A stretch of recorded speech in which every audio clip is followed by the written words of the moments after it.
Chaque mardi sur LFM, on retrouve la chronique la plus diététique. C'est Sandra Ferreira qui est avec nous. Salut Sandra. Salut Thibaut, salut à tous. Diététicienne et nutritionniste. Aujourd'hui, j'ai envie de te demander, moi qui adore le chocolat, est-ce que c'est vrai que ça constipe ? Je peux encore te demander ton avis. Moi, j'aimerais bien demander l'avis aux téléspectateurs, enfin aux auditeurs, pardon, mais ils peuvent pas répondre. Bon, je suis sûre. Réfléchissez à la réponse. Attention, le chocolat a la réputation de constiper, mais il ne constipe pas, non, du tout. Alors, c'est vrai qu'il a cette réputation, mais c'est une pure coïncidence. C'est parce que vous êtes gourmand de chocolat, que vous en mangez tous les jours peut-être, et du coup, vous associez ça au chocolat quand ça vous arrive, mais ça n'a rien à voir. D'ailleurs, c'est même presque l'inverse. Alors, il faut savoir une chose sur le chocolat, c'est que c'est très très riche en fibres, surtout le chocolat noir. Plus il est noir, plus il va être riche en fibres. Et les fibres, c'est ce qui vous permet facilement d'aller à la selle. Donc non, au contraire, il ne constipe pas du tout. J'ai des petites choses positives à dire sur le chocolat. Il faut que vous sachiez, ça me permet de rebondir là-dessus, qu'il est riche en minéraux, qu'il a du magnésium, du phosphore, du potassium, du fer, du zinc, des vitamines, du groupe B qui sont bonnes pour le système nerveux. Voilà, je pourrais vous en citer plein.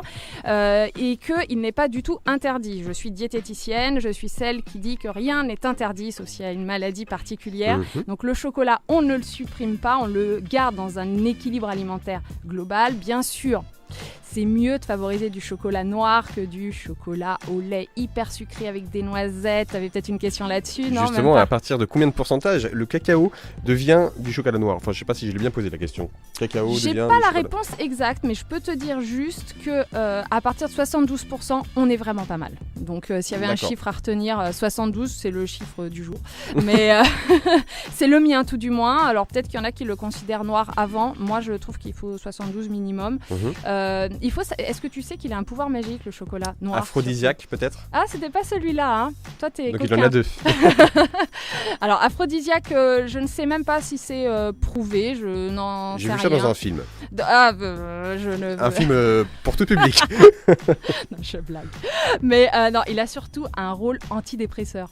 Ah oui. Ouais. Pourquoi ? Alors dedans, il y a, je cite les petites molécules parce que j'aime bien qu'on enrichisse les connaissances personnelles.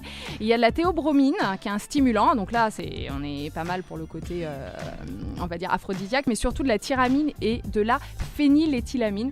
Et elles, ce sont deux substances qui sont proches des amphétamines. D'accord. Donc ça agit sur le cerveau en fait en augmentant les effets des neurotransmetteurs qui permettent en gros de se détendre, de se sentir bien, d'être comme dans un antidépresseur naturel.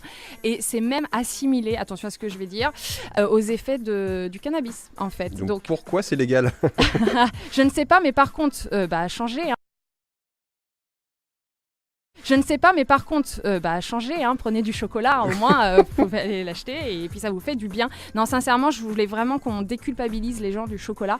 Bien sûr, n'en mangez pas 3 tablettes par jour, mais a priori, si vous le savourez, si c'est du chocolat noir, 1 ou 2 carrés, voire 3, ça va pas vous faire de mal et vous serez largement satisfait. Alors faites attention par contre à tout ce qui est fourré, praliné, hyper gras, ça il faut vraiment pas souvent. Et d'ailleurs, quand c'est très sucré, expérience personnelle, mais je suis sûre que vous vous reconnaîtrez dans mon expérience, quand on mange ces chocolats un peu fourrés et très sucrés, on pourrait en manger 3 kilos sans jamais s'arrêter. Alors oui, non, peut-être pas. Peut-être pas 3, mais moi je suis un petit peu... Très gourmande. Voilà. Avec quoi on peut le cuisiner ? Un exemple de plat. Un exemple de plat, chocolat. Ah ouais, mais alors ça j'adore, mais là attention, c'est gourmand. C'est une tarte avec un fond de chocolat, une amandine en fait. On prend une pâte feuilletée, pardon. On fait fondre du chocolat noir sur le fond. Enfin, on le fait fondre à part et on le verse bien sûr sur le fond de tarte. Et après, on fait un mélange d'œufs, d'amandes, de sucre qu'on mélange comme ça, qu'on met par-dessus avec quelques poires. C'est délicieux parce que le chocolat va en fait durcir quand on va manger. Il va y avoir le côté croustillant. Alors là, il est 7h40. Cherchez poire amandine sur Internet. Je suis déjà dans le repas du midi. À cause de tout ça, ça va pas du tout. Merci en tout cas, Sandra. Ton site sandra-ferreira.com est très complet. On y trouve toutes les infos pour prendre rendez-vous avec toi si on a quelques kilos à perdre. Et on te retrouve la semaine prochaine pour une nouvelle chronique. À la semaine prochaine. La suite sur LFM avec le retour du son. Merci d'être avec nous. LFM Radio 95.5.